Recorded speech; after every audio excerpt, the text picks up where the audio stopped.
So now we'll discuss the problem with both MSI and MESI protocols.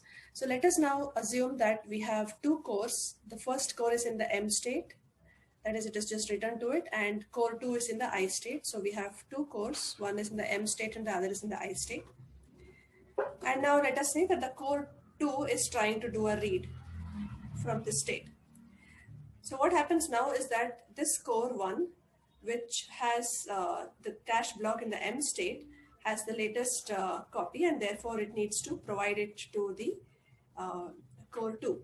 And before it does that, it will have to write the data to the memory.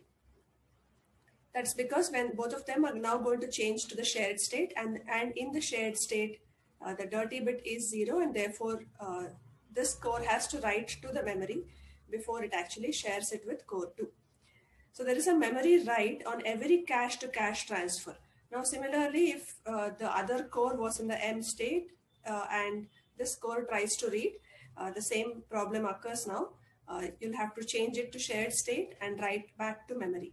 So there are memory writes involved in all cache to cache transfers in both MSI and MESI protocols. Now let us assume another scenario. Both of the cores are in the shared state, and now let us say a core 3 wants to do a read, and it is in the I state. Now since both the cores are in the shared state, now which core is supposed to provide the data to core 3? So typically, to avoid this kind of a confusion, the memory typically provides the data in such a case. So the core 3 is now going to read data from memory, and that the data in memory is a clean copy, because in a shared state, the dirty bit is 0. Therefore, there is no problem for core 3 to read directly from the memory. So typically in such a case, the memory responds, and therefore there is a memory read. So now memory reads and writes are expensive, as we know. So we want to try and avoid these reads and writes as much as possible. So the solution to this is, this problem is easy to solve. The problem of reading from the memory, because the data is present in both core 1 and core 2. So there is really no need for core 3 to read from the memory. So the solution is to have a single owner of the data, either core 1 or core 2 in this case. If it was an owner of the data, it could have provided data to core 3. Therefore, we can reduce this memory read. And also, the memory writes can be done by the same owner at a later point in time. So this brings us to this protocol, which has introduced an O state, which is called the owned state, to the MESI protocol.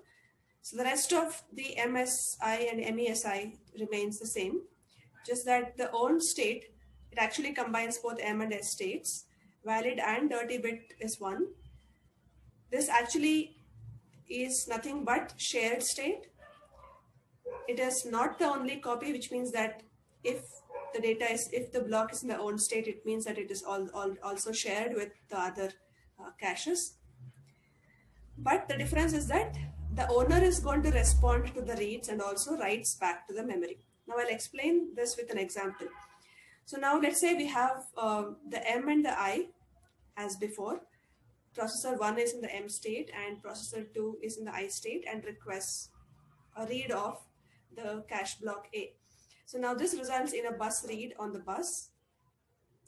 Now typically what would have happened is M would have changed to S, and then similarly I would have changed to S, and then like I mentioned before, this would have written the data back to the memory, and the core 1 would have provided data to core 2, because core 2 requested for the data. Now in the case of MOESI protocol, so instead of this M changing to S, what would now happen is M would change to O state, that is the owned state, and this is now responsible to provide data to core 2 as before, but then it does not write back to the memory at this point in time. So O state essentially behaves like an S state. So this means that it is shared. So if a block is in the own state, it means that it is also present in one more cache block. So it is like an S state.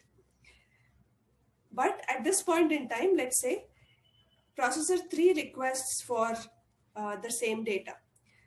So now earlier in MSI or MESI, like I said before, the memory would respond because we would not know whether P1 or P2 would respond. But in this case, because P1 is the owner, P1 is now going to provide the data to P3. So P1 provides data to P3 and it will continue to be in the O state. So it is responsible for providing the data to core 3. So when will the data get written back to the memory? The data gets written back to the memory when this cache block is replaced or if it gets invalidated. Now, when can it get invalidated? This is similar to MESI or MSI. Let's say, for example, I want to write to this block from P2. So in that case, this is going to change to M state as before, and rest of the blocks are going to get invalidated. And when this gets invalidated, this is going to write the data back to memory. So everything else remains same, just that when you are in the M state and to provide data to the other core, we're going to change it to the O state so that the memory write is avoided in this case. So this is depicted in this particular diagram. There's no memory write when you change from M to O state. So this is another example. So let us say we are currently in the O, S and S state and we're currently trying to write from core 3.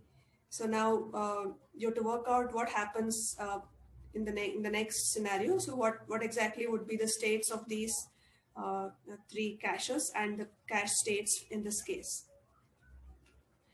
Now this is a state diagram, although it's probably not too clear, and it's probably also not needed to go through this diagram entirely. But the key points here are, like I mentioned before, we go from M to O state. So it's depicted in this FSM also when you have other processors which are requesting to read. So you have P1, P2 and P3, and we are currently in this kind of a state. And if there is another processor which is trying to request a read, then M changes to O state. Then when will O change to M state? O will change to M state when you're trying to write to it as before. So M is only reached when you're trying to write to that cache block. So that is the second point. So when will you invalidate the O state? This is typically when other processors are trying to write to the cache block. That is when you invalidate it. And let's say we are currently in the O state and the other processor tries to request a read. So then this current processor continues to remain in the O state. So these are the key transitions that we need to be aware of. So to summarize, this table shows MEOSI.